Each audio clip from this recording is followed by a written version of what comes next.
Party अशा ठिकाणी करायची असती की करणाऱ्याचीच फाटली पाहिजे. तर विषय असा होता की पाटण खोऱ्यातलं साडावागापूर गाव, आणि साडावागापूर म्हटलं की पहिल्यांदा आठवतो तो आपल्याला उलटा धबधबा. आणि तिकडं आमचा फिरायचा प्लॅन होता. आमचं इकडं नाच गाणं चाललंय तर इकडं भाऊ पाण्यात काय हुडकत होता, तर भावात चप्पल पाण्यात गेलेली तीच हुडकायच चाललेली, आणि ती पण नशिबानं गावली, नाहीतर तिथंच अर्पण होती. आणि तिथं पाण्याचं ठोकं एवढं निब्बार लागत होतं की कोणी दगड फेकून मारल्या वाणी लागत होतं.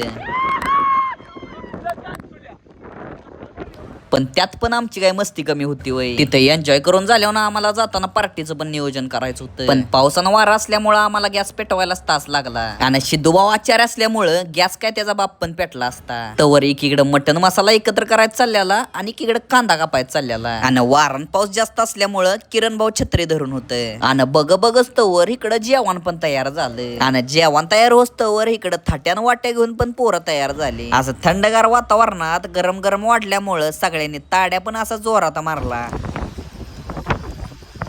पाहिजे क्वालिटी